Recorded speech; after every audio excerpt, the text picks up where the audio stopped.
Now we look at anisochronies. Anisochronies have got to do with variations in the duration of a narrative.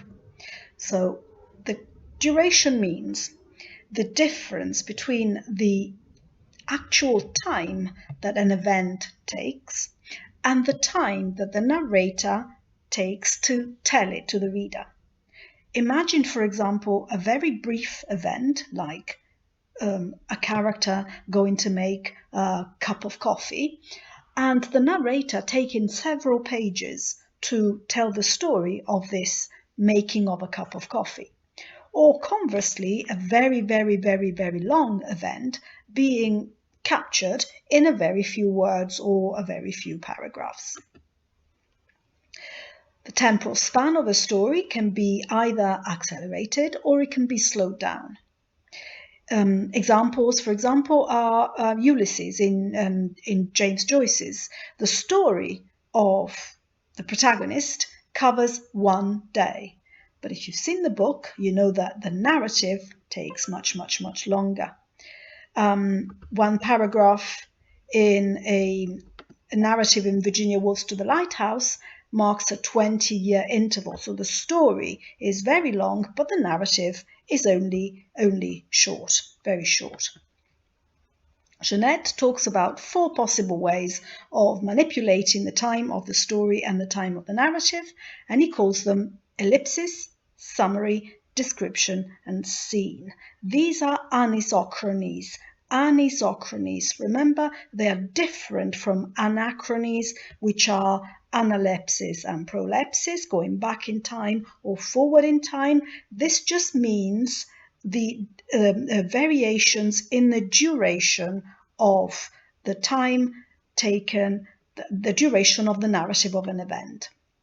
There are 4 possible ways, we said. One is descriptive pause, where the story goes on, or the narrative rather, the narrator describes something, but there isn't much advancement in the event, so I'm not told anything new. Scene is when the events happen, so the story carries on or advances, and I'm taking the same time to tell it. So I describe a scene, he says, she does this, he does that. So the narrative follows exactly the events as they happen. The summary is when I take a lot less time to describe something that effectively took a lot longer.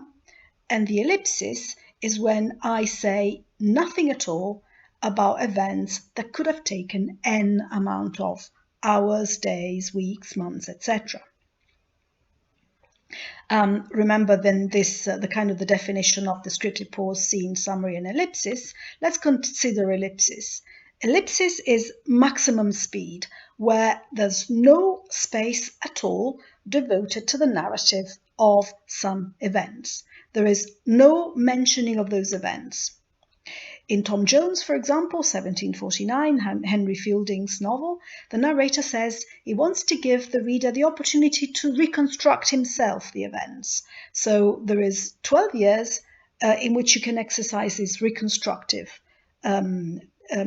talent, because in other words, he's omitting 12 years of events. And remember, Lamb to the Slaughter, when Patrick Maloney says, I've got to tell you something, says to Mary, I've got to tell you something, but the reader never knows what is being told. We just jump to the aftermath of that revelation.